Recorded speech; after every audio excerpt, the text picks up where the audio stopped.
La mer Méditerranée a toujours été un enjeu stratégique important entre les différentes puissances. Il en fut ainsi entre Rome et Carthage dans l'Antiquité. Entre ces deux empires, il y avait une lutte acharnée pour la suprématie en Méditerranée. 3 guerres les opposèrent sur près de 100 ans. Ce furent les guerres puniques.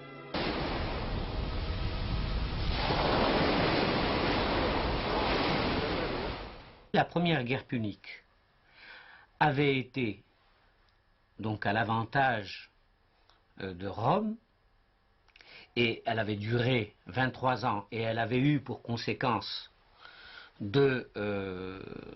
d'occuper pour Rome la partie sicilienne ainsi que la Corse et la Sardaigne, repoussant ainsi Carthage, ou éloignant Carthage de la péninsule italique. La deuxième guerre punique fut déclenchée en 218 avant Jésus-Christ. Elle fut surtout voulue par Hannibal pour laver l'affront infligé à Carthage, suite à sa défaite face à Rome lors de la première guerre punique. Le rêve d'Hannibal fut de mettre fin à la suprématie de Rome, qui représentait une menace sur sa ville natale, Carthage.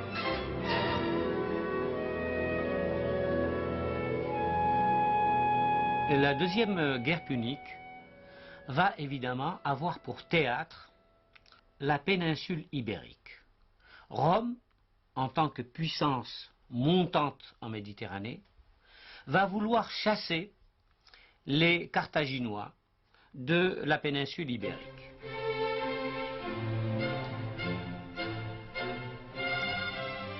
Pour déclencher cette guerre, Hannibal commença par assiéger et attaquer Sagonte, une ville située en Espagne, alliée de Rome.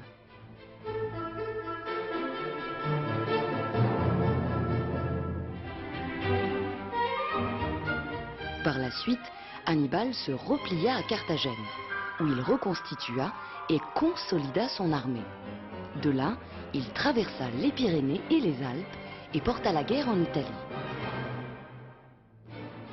En Italie, Hannibal remporta de grandes victoires pendant plusieurs années. Il envisagea même d'assiéger Rome. Mais les Romains contre-attaquèrent et lui firent subir de grosses pertes.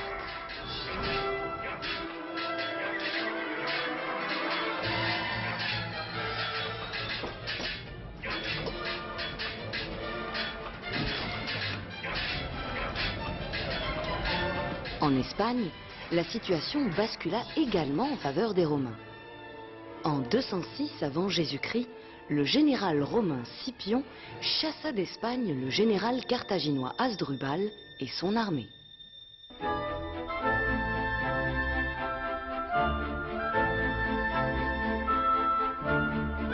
Et c'est précisément à cette époque-là que l'histoire commence à nous renseigner sur les royaumes berbères antiques de l'Afrique du Nord. Mais ce qui est certain, c'est que ces royaumes berbères étaient déjà bien établis à une époque très très lointaine, bien avant l'apparition de Carthage. Ce qu'il faut savoir, c'est que donc, au IVe siècle, on reconnaît déjà l'existence de 3 royaumes berbères. Il y a les Maures, dit les Mauruci, il y a les Massaïciles et les Massiles. Donc déjà, ces royaumes berbères occupaient un territoire très vaste de l'Afrique du Nord. Donc ces 3 royaumes berbères, leur territoire s'étalait des rivages de l'Atlantique, donc le Maroc, à l'ouest, jusqu'aux frontières de l'État carthaginois à l'est. Le premier royaume, celui des Maures, occupait approximativement le territoire du Maroc actuel jusqu'à la Moulouya à l'est. Le second royaume comprenait un territoire qui s'étalait approximativement sur l'est algérien et une partie de l'ouest tunisien. Il portait le nom de la tribu prédominante, les Massiles. Le royaume Massile était coincé à l'est par Carthage, qui agrandissait ses colonies au détriment des Massiles.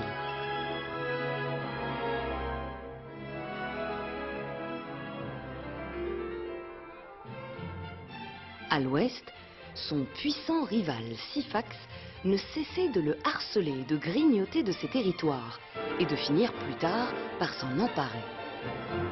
Le royaume des Massiles était dirigé par le roi Gaïa, dont on sait peu de choses. Gaïa existait en tant que roi au début de la deuxième guerre punique, à savoir vers 220 avant Jésus-Christ. Le seul texte de Douga où il est question donc de Massinissa, de son père donc Gaïa, et on porte le titre de roi. Après, disons, un passage d'inimitié ou de rivalité avec Carthage, Gaïa va se mettre à l'alliance avec Carthage.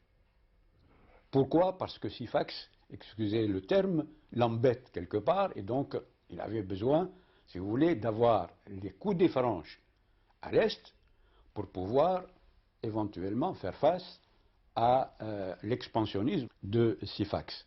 Et donc, à partir de 213-212 avant Jésus-Christ, voilà Gaïa qui devient l'allié de Carthage, et Carthage cherche à l'attirer dans la mesure où Carthage est en guerre avec Rome, en Espagne. Elle avait besoin de renforts, et donc les armées ou des troupes de Gaïa vont servir d'appoint à Carthage, en Espagne, pour faire la guerre, pour guerroyer avec les Romains. Et c'est dans ce cadre que le fils de Gaïa sera à la tête de ce corps expéditionnaire. On peut bien parler d'un corps expéditionnaire massile-numide en Espagne, faisant la guerre aux Romains. Le royaume massaécile s'étendait de la Moulouya jusqu'aux alentours de Cirta. C'était un vaste royaume très peuplé et très riche. Il était dirigé par un grand roi, Syphax. Tite-Live nous dit qu'il a été le roi le plus puissant de l'Afrique du Nord.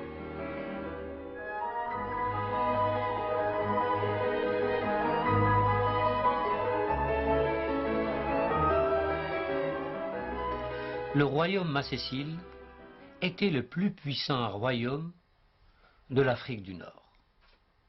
Cela veut dire que, et par son étendue, et par la fertilité de ses terres, et par l'étendue de sa côte, donc le nombre de ses ports, on pouvait considérer que le royaume des Masséciles était le royaume le plus important à cette époque-là. Un royaume important qui avait pour capitale Siga, située à l'ouest de la Massaécilie, sur les bords de la Tafna. Sa première capitale fut Siga, et par la suite, on verra qu'avec les différents affrontements avec le royaume des Massiles, il a pu acquérir la ville de Cirta, donc Constantine, qui est devenue par la suite la deuxième capitale du royaume des Massaïcides.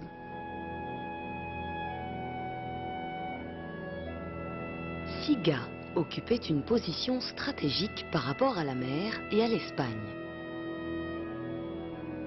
Elle était située sur une colline, non loin de l'embouchure de la Tafna. Un avantage important s'offrait à la ville de Siga pour la navigation antique. C'est sa proximité avec l'Espagne.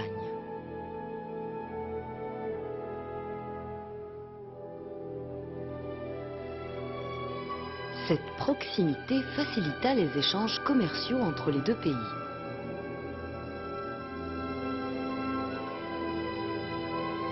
Les produits exportés vers le sud de l'Espagne étaient le blé, le vin et l'huile d'olive pour l'essentiel.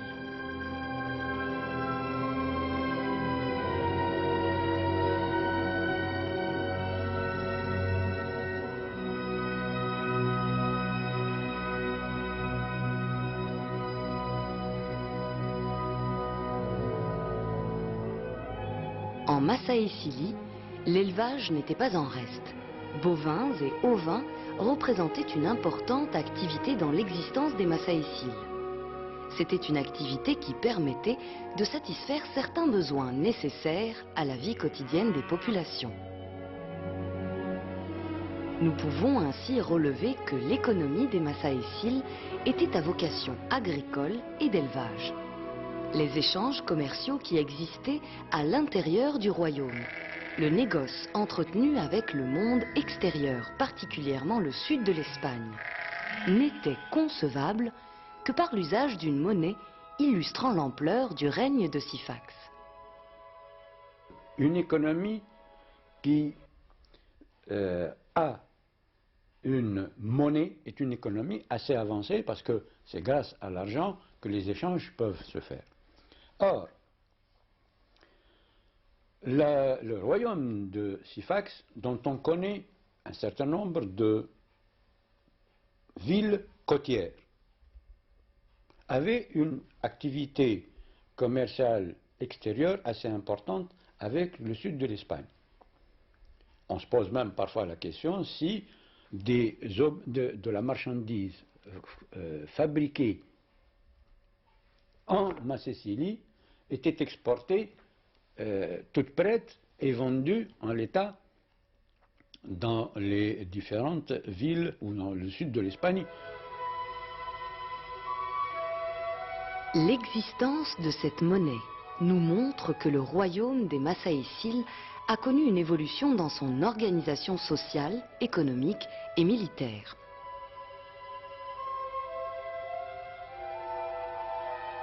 Elle montre également l'ouverture de ce royaume au commerce méditerranéen, grâce à ses nombreuses villes côtières dans lesquelles Carthaginois, Ibères ou Romains venaient échanger leurs produits. Et nous savons qu'il y avait deux séries de monnaies. Une première série où on montre un roi avec une lance et une baguette,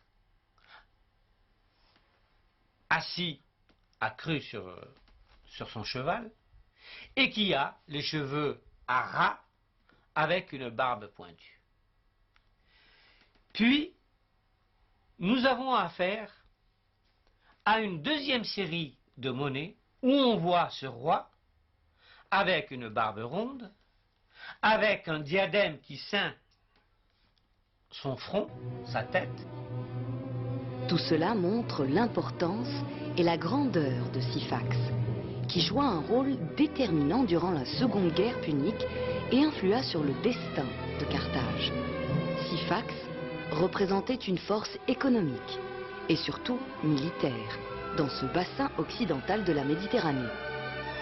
C'est pour cela qu'il fut sollicité dans le conflit qui opposait Rome à Carthage durant cette Seconde Guerre punique. À l'époque de la guerre punique, la deuxième guerre punique, on pense qu'il est déjà assez vieux. Et si nous savons que la première guerre punique se termine en moins de 241, on peut supposer facilement qu'il était présent lors de cette guerre punique, mais que le royaume, son royaume, n'était pas impliqué dans cette guerre, encore que on peut supposer que des contingents macéciles aient participé à des batailles dans le sud de l'Italie pour le compte des Carthaginois.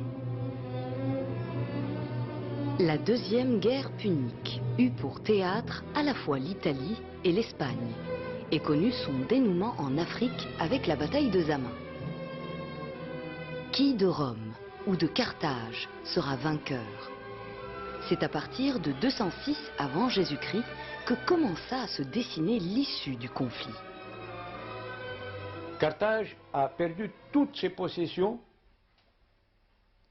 que ce soit d'ailleurs en Sicile ou en Espagne. Donc Carthage, il lui reste son territoire africain. Rome est en train de prendre de l'élan, donc d'aller vers l'avant. Scipion, qui voulut maintenir son élan et consolider ses succès militaires, décida de porter la guerre en Afrique.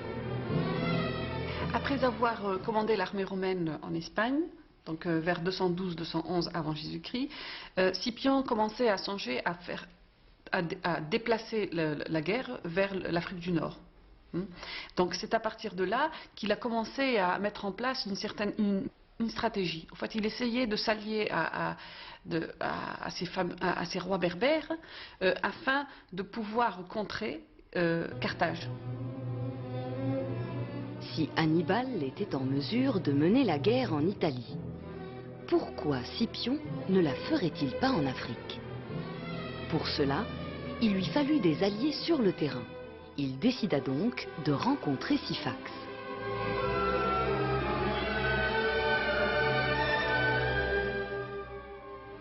Syphax, lui, est en train de regarder les choses, donc de suivre le développement, et il s'adapte à cette nouvelle situation où il y a pratiquement un renversement de la situation diplomatique mondiale. Et c'est ainsi que Scipion prit le risque, malgré les dangers, de quitter l'Espagne et d'accoster sur les rives sud de la Méditerranée à Siga, capitale de Syphax. Le hasard voulut qu'Hasdrubal, le général carthaginois, arriva presque au même moment que Scipion. Nous sommes en 206 avant Jésus-Christ. On sait que les Romains qui veulent en découdre une fois pour toutes avec les Carthaginois feront tout. On sait que les Carthaginois feront tout aussi, mais les uns et les autres ont besoin d'alliances sur le terrain. Or, évidemment, Tite-Live ou Polybe, que disent-ils? Ils disent que c'est Scipion qui cherche à rencontrer Syphax, Hasdrubal qui cherche à rencontrer Syphax, de retour d'Italie, Syphax, qui veut devenir un partenaire. Pourquoi est-ce que ce ne serait pas lui qui aurait été à la tête de l'initiative de provoquer une sorte de conférence à Troie? Ceci est tout à fait plausible puisqu'il a exigé que ce soit Scipion qui vienne et non pas, comme Scipion le voulait, envoyer des officiers subalternes. Hasdrubal a besoin de Syphax. Selon Tite-Live, Syphax trouva fort beau, et cela l'était vraiment, de voir les généraux des deux peuples les plus puissants de l'époque venir, le même jour, lui demander sa bienveillance et son amitié.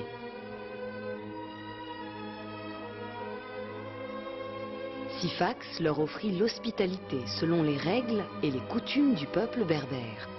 Et puisque le hasard a voulu réunir les deux généraux sous le même toit, Syphax tenta de les amener à un entretien en vue de mettre fin à leur conflit.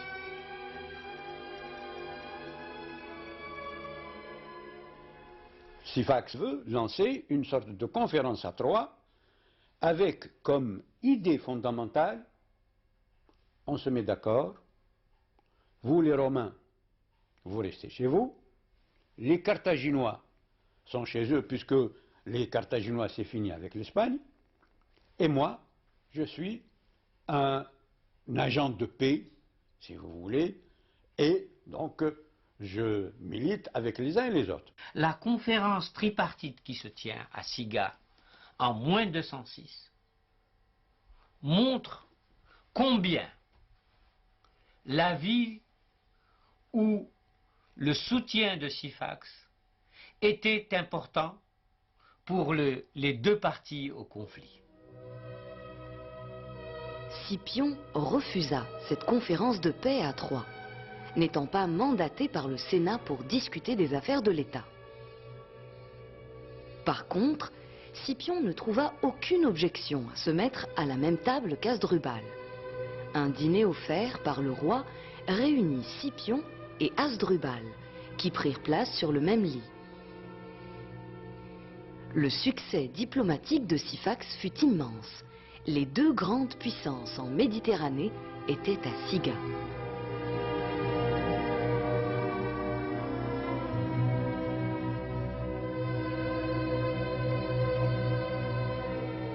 Scipion quitta Siga sans avoir eu un accord définitif, mais obtint une certaine promesse de la part de Syphax, disant qu'il pouvait compter sur lui.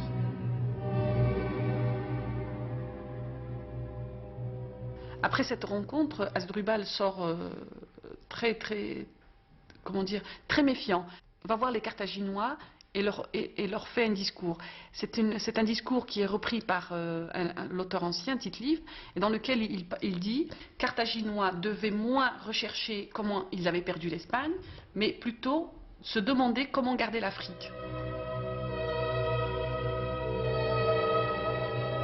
De retour en Espagne, Scipion chercha à rencontrer Massinissa, qui s'y trouvait déjà depuis quelques années à la tête d'une armée numide. Scipion connaissait la réputation de la cavalerie numide, et les exploits de Massinissa étaient parvenus jusqu'à lui.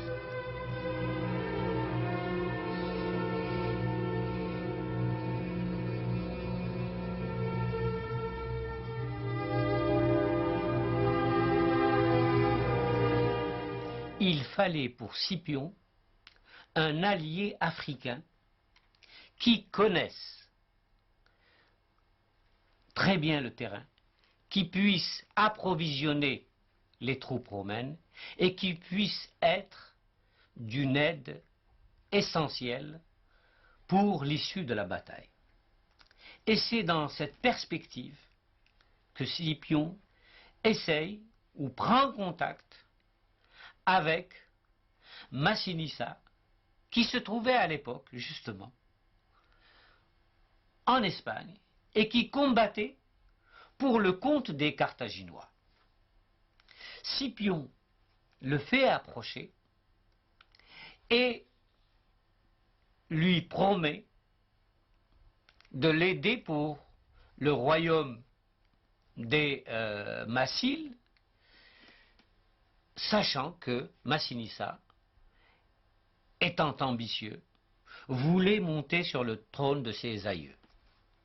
Et c'est comme cela qu'il scelle un pacte d'alliance secret avec le roi Massile, ou le futur roi Massile. Et c'est comme cela, si l'on veut, que Scipion s'assure d'un apport militaire certain, car la cavalerie massile était connue et elle avait remporté des victoires en Espagne. Le traité d'alliance conclu entre Massinissa et Scipion suscita de l'inquiétude chez Hasdrubal et le Sénat carthaginois, qui décidèrent de réagir. Cette inquiétude fut fondée, d'autant que Massinissa décida de rentrer en Massilie, afin de faire valoir ses droits au trône suite à la mort de son père Gaïa vers 206 avant Jésus-Christ.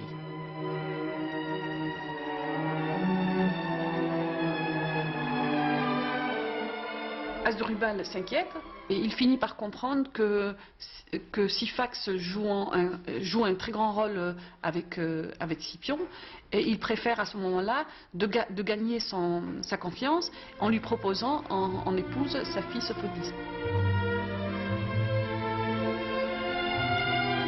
Pour sceller cette alliance de Syphax avec Carthage, elle a été mariée à Syphax.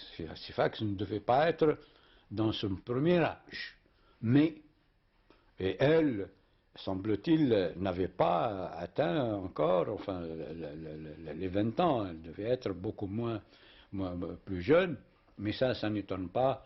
Jusqu'à il n'y a pas longtemps, on pouvait marier les filles à 13 ans, donc il n'y a pas de raison pour que la sophonisme n'ait pas donc subi la même situation. Sophonisbe, fille du général en chef Hasdrubal, avait bien des qualités. Elle était musicienne et jouissait d'une grande instruction. À l'origine, selon Appien, Sophonisbe aurait été promise à Massinissa, car les deux familles étaient très proches l'une de l'autre. Charles Saumagne dit « Si les Carthaginois n'avaient pas commis une lourde erreur de diplomatie matrimoniale, Massinissa aurait soutenu Carthage contre les Romains, et l'appui de son bras et de son génie aurait peut-être fait dévier le cours de l'histoire. »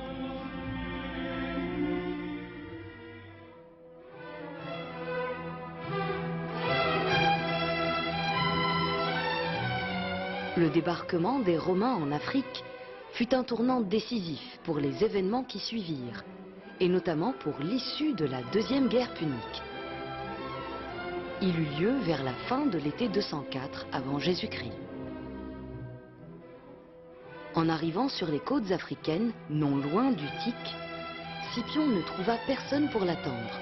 Quelque temps après, il fut rejoint par Massinissa et sa cavalerie.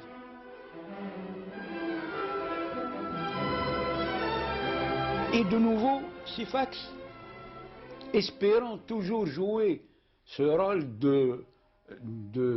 j'allais dire, de champion de la paix en Afrique, donc au Maghreb ou en Afrique du Nord, comme l'on veut, propose de discuter avec les uns et les autres en leur proposant le plan suivant: faisons la paix, vous, Romains, rentrez chez vous, Carthaginois, restez chez vous, et nous, vous nous restez chez nous. Donc, voilà la politique de Syphax au lendemain du débarquement de Scipion. C'est encore courir derrière ce projet de vouloir s'imposer en tant que acteur actif de la diplomatie dans cette partie du monde, et non point un simple appui ou un simple supplétif pour les uns ou pour les autres. Évidemment, Scipion écoute, mais Scipion est quelqu'un qui a un compte à régler avec les Carthaginois.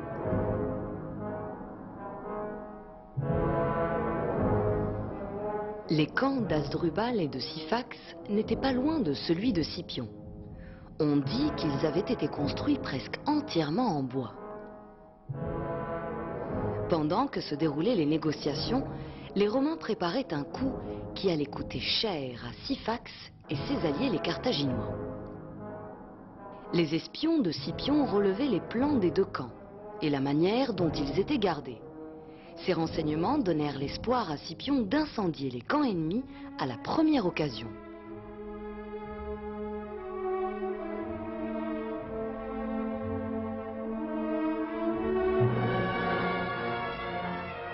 Au moment venu, l'armée romaine envahit les camps de Syphax et d'Hasdrubal, presque en même temps pour y mettre le feu.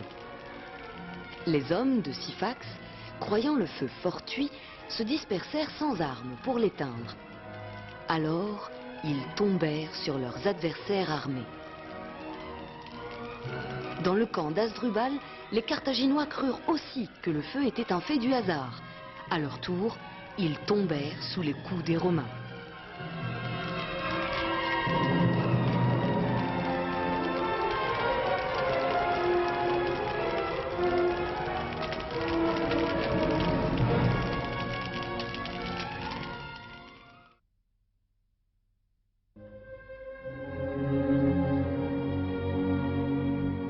Selon Tite-Live, près de 40 000 hommes furent massacrés ou dévorés par les flammes.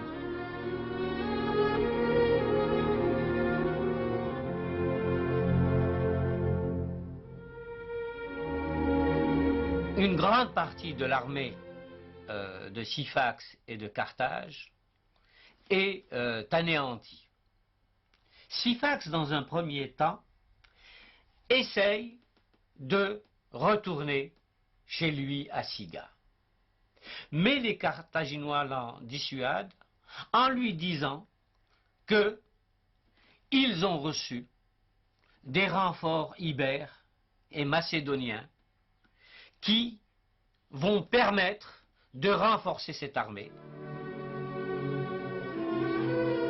D'un autre côté, Syphax savait que c'était à la suite d'un incendie, non d'un combat loyal, qu'il avait subi un tel désastre. Seul était vaincu à la guerre celui qui était battu par les armes, disait-il.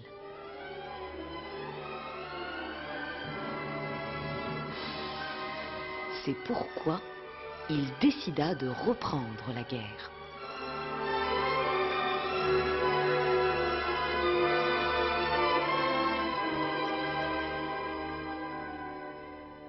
Et c'est comme cela que, de nouveau, Syphax revient et s'engage dans cette fameuse bataille de Zama, qui a lieu un 19 octobre 202, moins 202 avant l'ère chrétienne, où, malgré la présence d'Hannibal, et malgré la présence donc de 800 éléphants, il est défait, et évidemment, il est fait prisonnier et emmené à Rome, où il va mourir traité comme un roi, parce que il avait été tout de même un grand négociateur et il était à la tête d'un puissant royaume.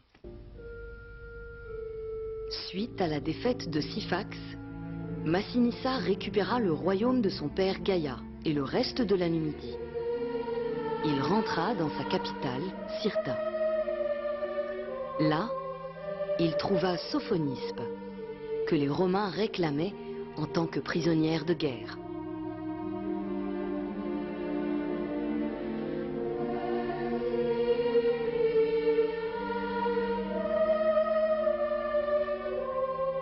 Pour lui épargner le supplice et l'humiliation que lui réservait Scipion, Massinissa lui offrit une coupe de poison.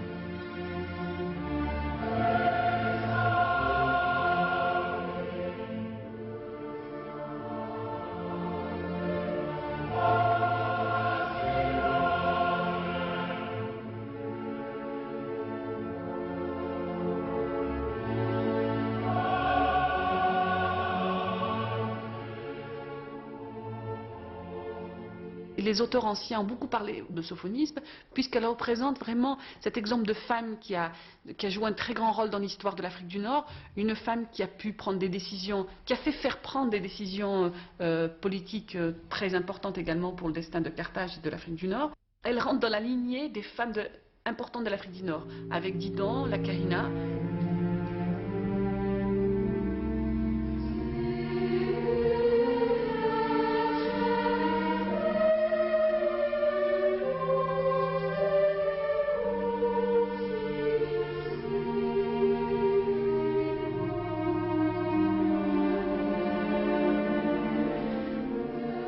Syphax mourut en Italie en 202 avant Jésus-Christ.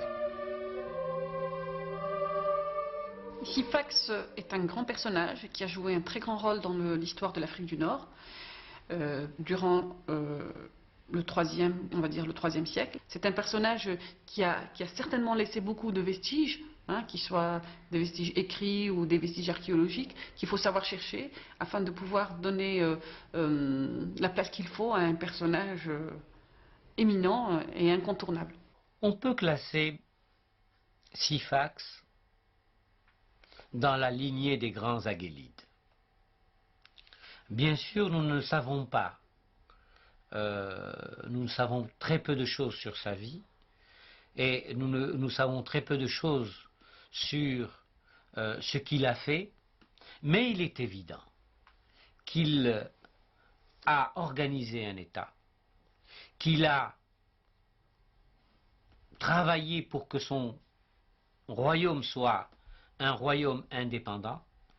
Aussi, on peut dire que par son sacrifice, Syphax a montré la voie, par la suite, à la résistance à Rome et on peut le situer parmi les dignes fils de l'Afrique.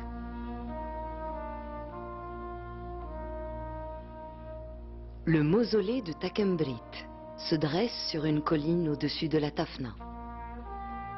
Il fut érigé pour certainement abriter Syphax après sa mort.